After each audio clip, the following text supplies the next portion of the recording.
Good. So thank you very much indeed. I'd like to say at this stage that I'm probably the least qualified person to understand in cross-border e-commerce in this entire room. Having heard the last speakers, genuinely I'm somebody who's started out with a good idea, built a company up, and then sort of flopped into the entire e-commerce cross-border thing almost accidentally. But what I'll do over the next 15 minutes, and I do realise this is a tough gig because I'm the last person who's up, and it's late, and it was hot outside, and there are drinks waiting outside.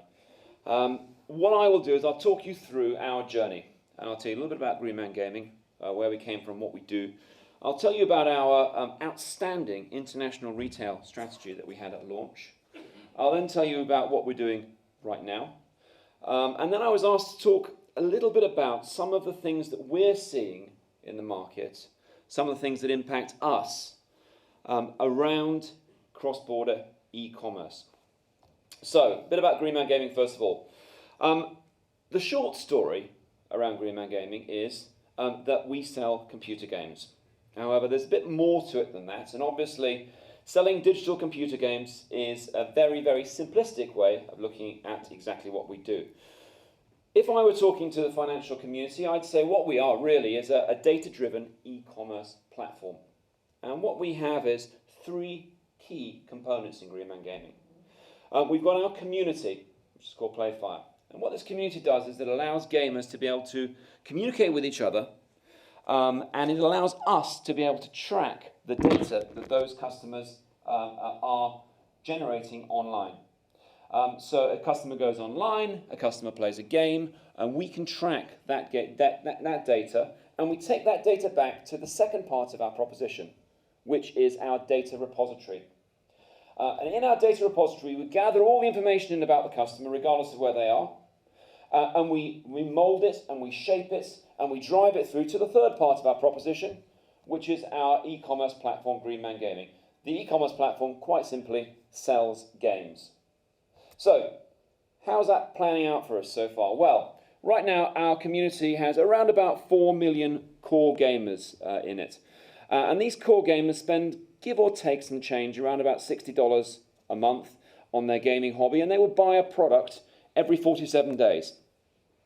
We incentivize these gamers through in-game rewards. So if you pick up a game and you play it, we know that you've played that game.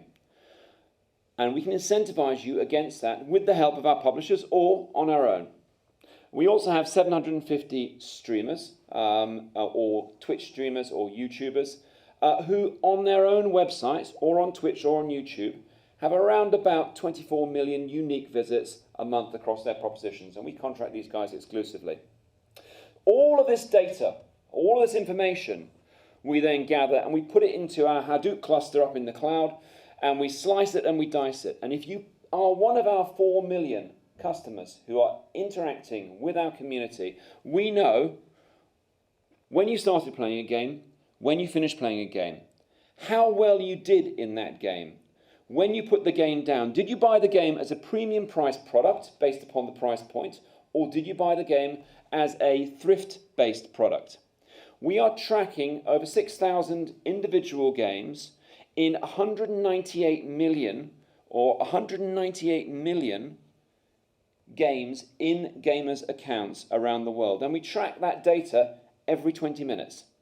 In total, we're holding around about 2.1 billion in-game data points about your tastes and your habits when you play a computer game as part of our community.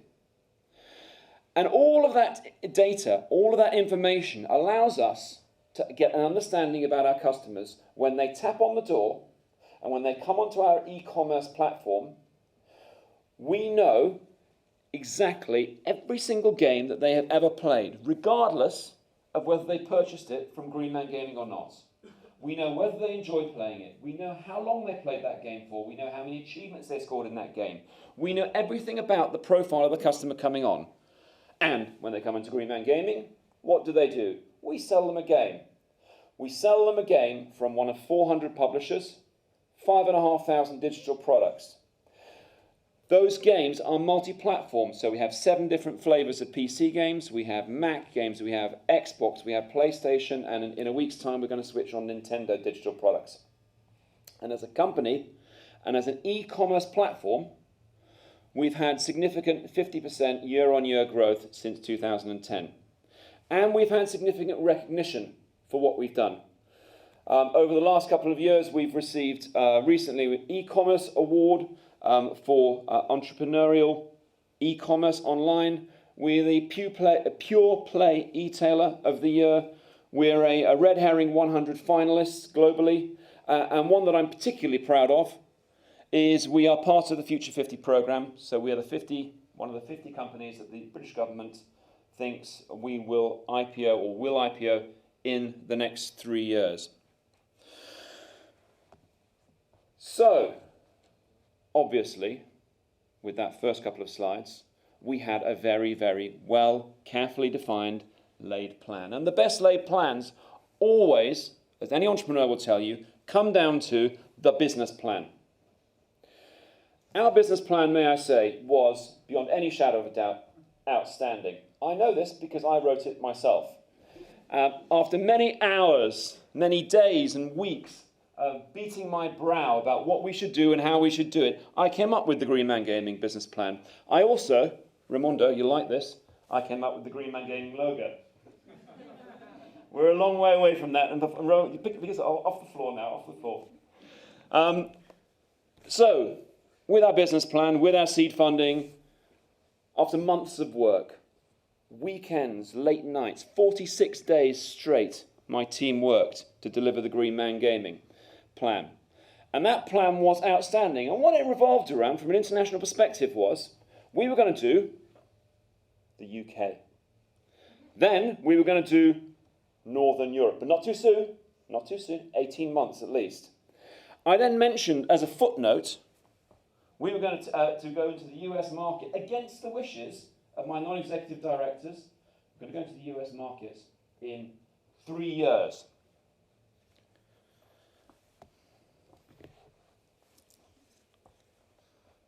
This is Osaka in Japan.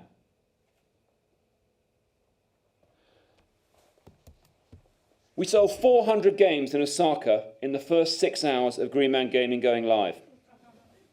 No plan survives contact in e-commerce with customers.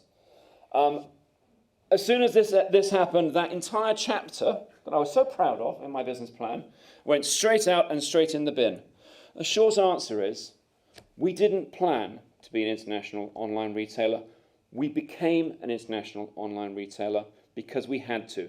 We became one because our customers wanted us to be one. So that was where we were. Now, where are we now? 5 years on. What is our current international strategy? Well, Green Man Gaming is global Green Man. We sell in 7 currencies, 17 payment systems, and we deliver games to our customers around the world in 185 countries every month. This is 24 hours. Every single one of those red dots is a game being delivered to a customer.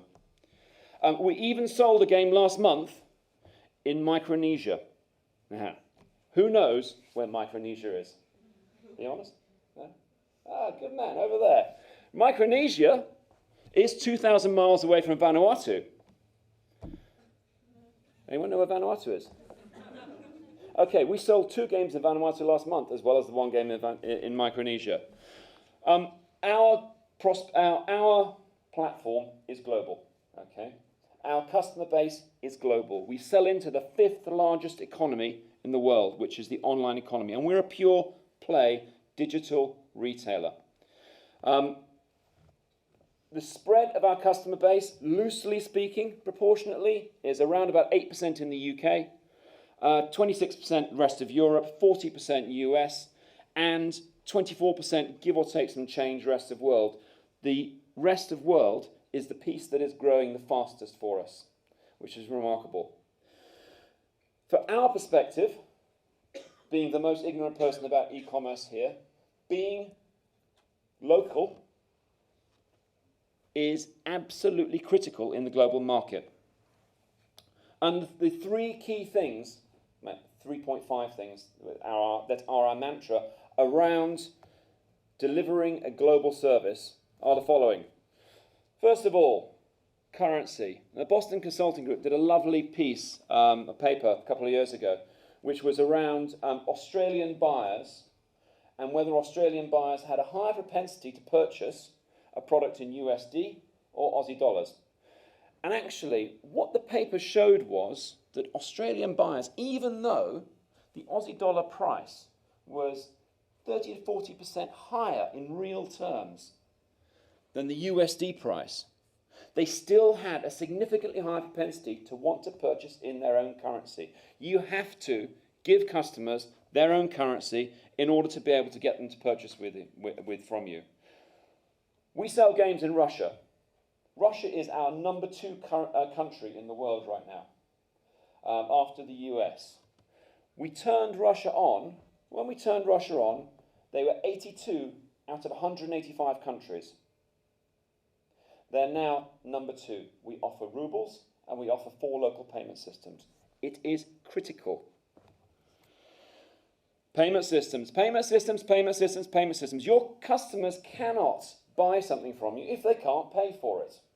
Everywhere has got different ways of taking money. In Germany, they like prepaid cards in computer games. In Russia, they like kiosk payments, cash coupons, cryptocurrency. 1.4% of my transactions that go through our back end are in Bitcoin. And I back out that Bitcoin position within about 10 minutes. So I have zero exposure, and I have the ability to allow my customers in Russia, in Eastern Europe, where Bitcoin is very popular, to be able to purchase games from us. Language. If a customer can't read your website, they can't buy from you properly. They don't understand what they're doing. We are very, very poor at language in Greenman Gaming. We will, by Q1 next year, be very good. And we have a fantastic new website, which, with the help of the guys from Practicology, we're putting together, and is due to go live in the next 4 weeks. You have to be able to offer local customer support, local search terms, a local language. There are also some hygiene factors. Domain ownership. Own your domains. Don't let somebody else squat on it. It's very expensive business. Get your SEO right. Get your meta tagging right. All of these nuts and bolts, back-end bits, make a huge difference when you're looking at local markets. And by all accounts, and this wasn't a setup from Neil's presentation, we're quite good at it as well. A couple of days ago, we were announced as number 53 out of the SME Sunday Times track exporters. What's looking at us over the horizon? So, 2001, a gentleman called Jim O'Neill coined the phrase the BRICS. He was, at the time, I believe he was the senior analyst for Goldman Sachs. And his theory was that there were 5 countries, Brazil, Russia, India, South Africa, and China, who were going to drive the global economy for the next 10 years. The BRICS are doing exactly that. However, one country, beyond all of the others, is pushing that. And that one country is China. And China will account for about 150% of all of the other BRICS put together. In fact, was equivalent to the traffic that we were getting from the US. And the US accounts for 40% of our revenue on Greenman Gaming. We had the wrong currency. We had 2 payment systems on an English website, and we still were delivering that kind of performance. China, on Greenman Gaming, is now number 6, pushing Germany to one side as a popular, or as a realistic, true, deep market that we need to exploit. And there's far more to China than you can possibly see initially on the first pass. UK exports to China since 2000 have increased 4-fold. And it's a two-way relationship whereby the Chinese are now coming over here as well. And in the last 18 months, China has invested more in the UK than they did in the 30 years beforehand. But think of this. Think of this. By 2020, 10% of all UK exports will be going to China. And you, as the e-commerce backbone of this country, need to be in there. If there is one thing you take away from this presentation, think China. Now, somebody quite rightly pointed out, isn't the Chinese economy slowing down a little bit? Well, these are all relative terms. The Chinese economy is slowing down. It's slowing down to around about 7.5% year-on-year GDP growth. So in 5 years' time, the Chinese economy is going to be worth, give or take some change, about $10 trillion. This means that by 2020, the Chinese economy is going to be twice the size of the Japanese economy. It's going to be bigger than Germany, France, and Italy put together. In fact, China will deliver the GDP of the US and the European economy together. So, mull on this next time you flip open your newspaper and you're thinking about what's going on in other parts of Europe. God bless them. China, our friends underneath that red flag, China will grow by the entire size of the Greek economy every 3 months. So, in conclusion, from my position as an e-commerce novice in comparison to some of you, you don't need to have a grand plan to be international. You have to have a will, and you have to listen to your customers. You sell into the 5th largest economy in the world. Make sure that your platforms are capable of fulfilling that role. Think of your currencies if you can. Think of your payment systems. Think of your language. But even if you have only some of these components, you can still make international expansion a very, very real success. And you can sell in an awful lot of countries and drive the revenue of your companies. And last but not least, make sure you think to feed the dragon. Thank you very much indeed for your attention.